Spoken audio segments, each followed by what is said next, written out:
Boa noite, sejam bem-vindos. Nossa aula hoje é de aspectos antropológicos e a gente vai dar continuação no que a gente começou a ver semana passada, que foi sobre cultura, infância, criança e família, né? Nós vimos um pouco dessa relação entre esses três eixos, né? E como são essas tradições na nossa família, como isso cria, né, as pessoas que nós somos. E isso também, quando a gente fala dessas tradições, dessa cultura, fica claro quando a gente for ver o resultado do livro de segunda-feira do Fofinho. Isso vai estar implícito na forma como cada um interpreta as imagens que vocês forem vendo, porque as imagens são as mesmas para todo mundo, mas cada um tem a sua interpretação. E isso vem com essa cultura familiar, com essa cultura ali do local onde ele vive, né? De toda essa bagagem que a gente traz de casa. Hoje a gente vai ver mais especificamente o que é cultura, né? E os tipos de cultura, porque a gente tem vários tipos de cultura. Então, primeiro, cultura é um conceito muito amplo, né? Ele envolve o conjunto de tradições, crenças e costumes de um grupo social. Ela é repassada através da comunicação oral ou escrita, né? Ou gravada agora, filmada, enfim, né? Ou boca a boca mesmo, naquela coisa de tradição, de passado de geração para geração. Essa cultura, né? Ela representa o patrimônio social de um grupo onde ela é desenvolvida, né? Porque ela acaba sendo um pouquinho da soma do comportamento de todo mundo, né? Que está ali envolvido nessa comunidade, nessa sociedade, nessa família. E isso vai levando, envolve, né? Vai levando em conta os conhecimentos, as experiências, as atitudes, as crenças, enfim, tudo que permeia as relações sociais daquele grupo, ok? A cultura, ela não é estática, né? Felizmente, ela está em constante transformação. Por quê? Porque nós, seres humanos, estamos em constante transformação. A sociedade, então, também sofre a transformação, porque se o ser humano se transforma, ele transforma a sociedade em que ele vive. E se ele transforma a sociedade que ele vive, o meio cultural que é desenvolvido naquela cidade também vai sofrendo essas transformações, né?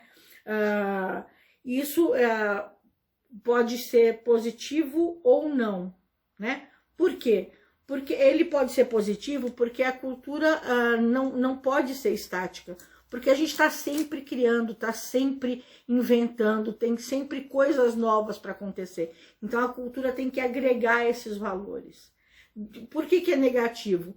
Porque quando a gente agrega novos valores, muitas vezes os valores mais antigos são esquecidos, são deixados para trás, né?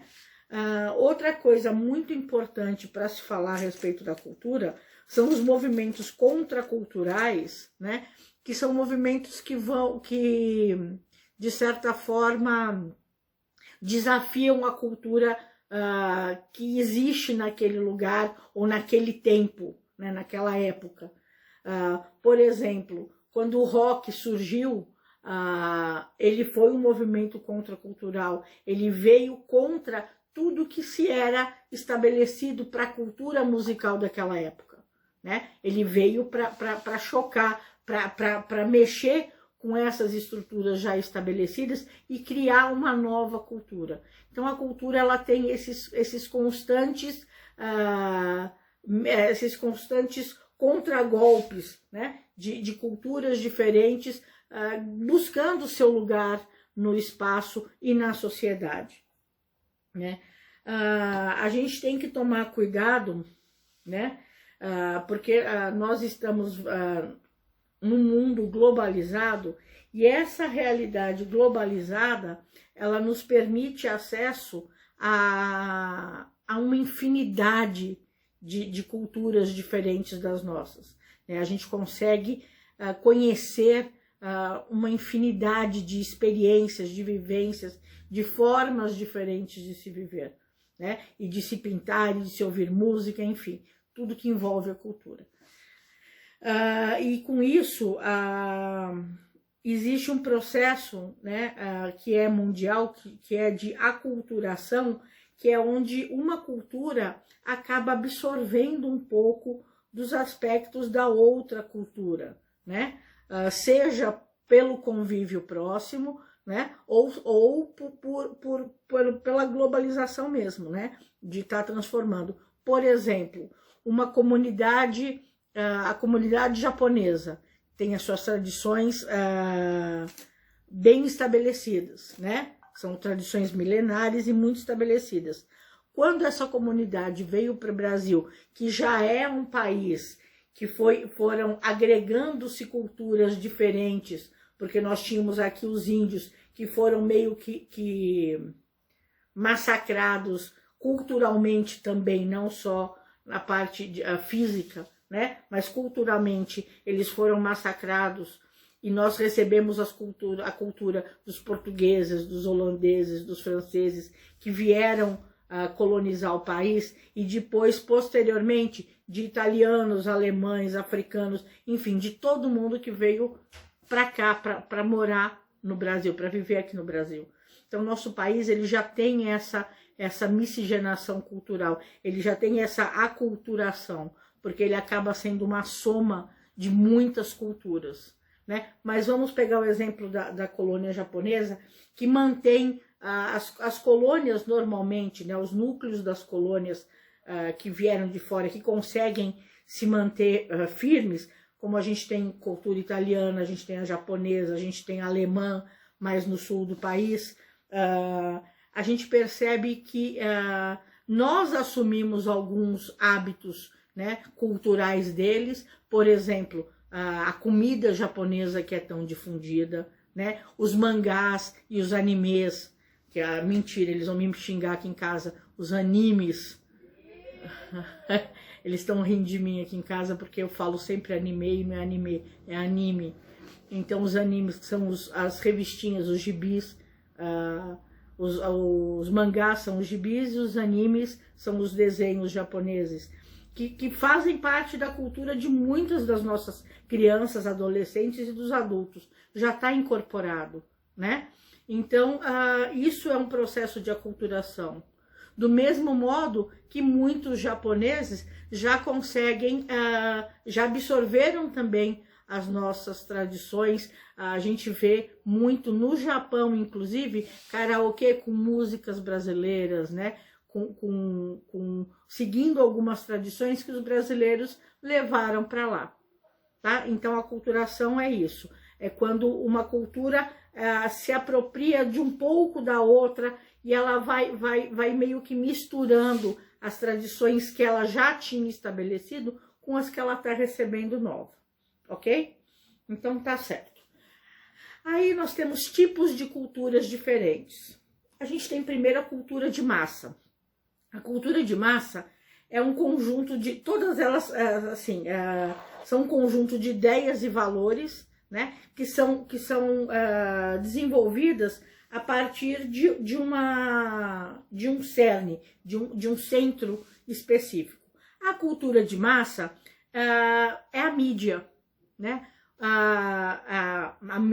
É o que está na mídia, ela passa da mídia para dentro das nossas casas, né?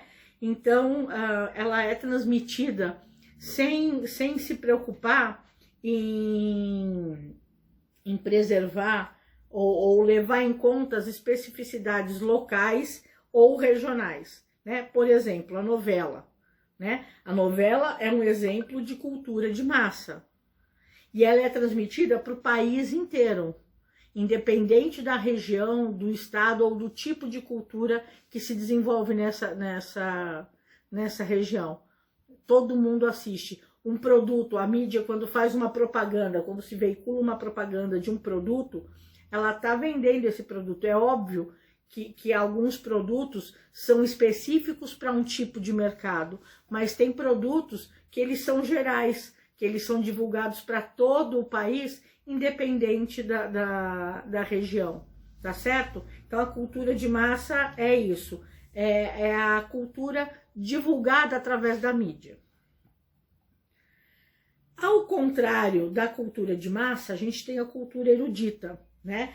Que é uma cultura adquirida através de conhecimento, né? Por meio de pesquisa e de estudo em diversos campos. Ele não é ofertado para todo mundo, né? A gente não tem acesso, é uma coisa que tem menos acesso, ele está disponível para poucas pessoas, e um exemplo disso são as músicas clássicas, os concertos, né? Que são coisas que detêm que necessitam de um trabalho maior, de uma pesquisa, de um estudo para ser desenvolvida. Não é só você chegar e fazer. Então, cultura erudita. A cultura popular são as tradições e os saberes do povo, né? Então, um exemplo da cultura popular aqui em Paraíso são as congadas, né? É um exemplo de cultura popular. Ela é transmitida de geração em geração e o povo faz questão, como fazem na festa de São Sebastião, ou aqueles cones de doce, fazem parte da tradição local, né? Não é em todo lugar, em toda a festa de São Sebastião, que a gente tem aqueles cones de doce. Por exemplo, em São Paulo eu não tinha visto. Vim conhecer aqui em Paraíso. Então é uma tradição, uma cultura popular, uma cultura regional, ela é específica de um lugar. A cultura material, ela representa o conjunto do patrimônio cultural histórico formado por elementos concretos, né, que foram construídos pelo homem. Então, patrimônio cultural são as igrejas, os museus, são coisas que o homem construiu, né? O homem foi lá, o Cristo Redentor, Torre Eiffel, são patrimônios da cultura material, ok? Agora, o patrimônio imaterial, ela é formada pela natureza, né? Então, são as cataratas do Foz do Iguaçu, são as tradições, são as técnicas, são os hábitos que a gente tem no nosso convivência, no nosso dia a dia. Então, são as belezas naturais, são as feiras populares, são as danças, as comidas. Isso é um patrimônio imaterial, né? Ele não é tangível, ele não é... ele existe, mas ele não é um monumento, né? Como é o material. Ele é uma coisa de tradição, né? Que vai mudando. Por exemplo, existem... eu vou pegar um exemplo de uma comida que é muito famosa, o vatapá, né? É uma comida baiana, mas ela não é exatamente igual todo mundo que faz. Uma põe uma coisa a mais, uma põe uma coisa a menos, porque você pode mexer nesse contexto. Eu não gosto de coentro, então eu ponho salsinha. Eu não gosto disso, eu troco por aquilo. O patrimônio material não tem como a gente mexer nisso. Eu não gosto daquele vitral da igreja, eu não vou lá e troco o vitral da igreja. Tá certo? Deu para entender a diferença de cultura material e imaterial? Então, nossa aula de hoje foi sobre isso, sobre as culturas, né? O que é cultura, os tipos de cultura, e a semana que vem a gente entra num tema bem bacana, que é a diversidade cultural. Tá certo? Bom fim de semana, bom descanso e até segunda.